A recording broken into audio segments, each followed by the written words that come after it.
নমস্কার বন্ধুরা, আজকে আমি রান্না করব তেলাপিয়া মাছের নারকেল দিয়ে সর্ষে দিয়ে লঙ্কা দিয়ে একটা ঝাল বানাবো। ওই ভাপাও বলতে পারেন, কড়াইতেই করব। এই হলো আমার তেলাপিয়া মাছ, আমি নুন হলুদ মাখিয়ে রেখে দিয়েছি।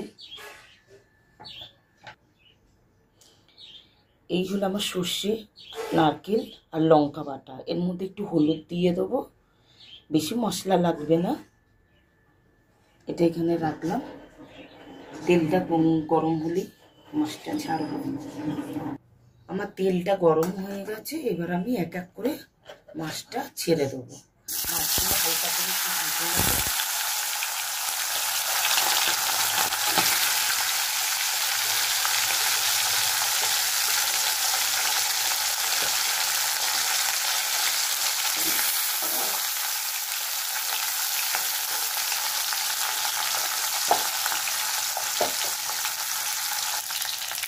আমি একটু হালকা করে মাছটা ভেজেছি, এবার মাছগুলো তুলে নিচ্ছি। আমি এই তেলেই মাছটা রান্না করব।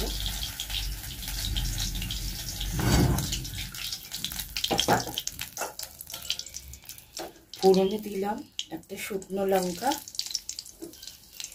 আর কালো জিরে।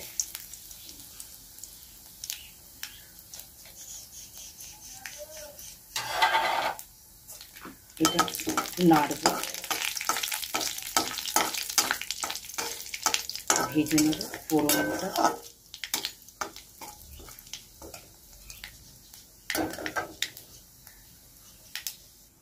এবার দেবো সর্ষে, নারকেল আর লঙ্কা বাটা। এর মধ্যে আমি হলুদ গুঁড়ো মিশিয়ে নিয়েছি।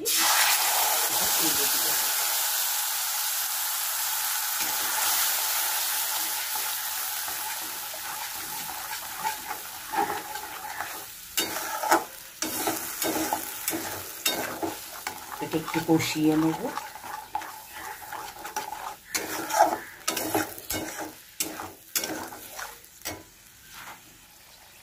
বন্ধুরা, আমার এই মশলা হয়ে গেছে কষানো। এবার আমি জল দিয়ে দেবো।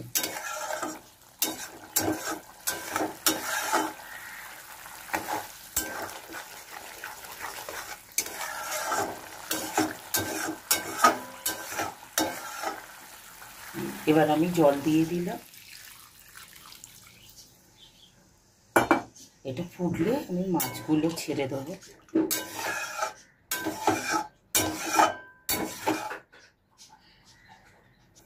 আমার ঝোলটা ফুটে গেছে, এবার আমি একটু নুন দেবো। একটু নুন দিয়ে দিলাম, সর্ষে বাটা।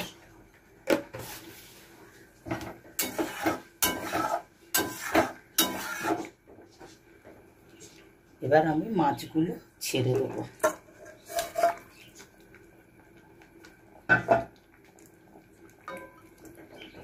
এই মাছগুলো ছেড়ে দেবো। এবার একটু আঁচটা কমিয়ে আস্তে আস্তে করে একটু সর্ষের তেল দেবো।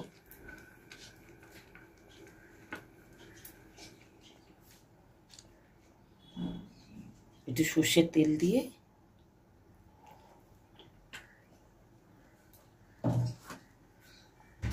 ঢেকে দেবো। আবার 5 মিনিট বাদে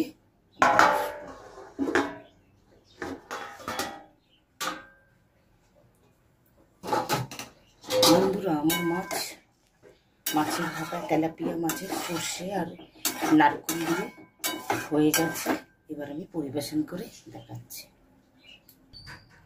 বন্ধুরা, আমার সর্ষে আর নারকেল দিয়ে যে বাটা দিয়ে আমি তেলাপিয়া মাছের ভাপা বানালাম কড়াইতে, আপনাদের সামনেই আমি সব কিছু দিয়ে করলাম, দেখলেন। এইভাবে করে খাবেন, খুব ভালো লাগে। আর ভালো লাগলে তো একটা লাইক করবেন, কমেন্ট করবেন, শেয়ার করবেন ভিডিওটাকে বেশি করে। আমরাও একটু উৎসাহিত হব। আপনারা সবাই ভালো থাকবেন। নমস্কার।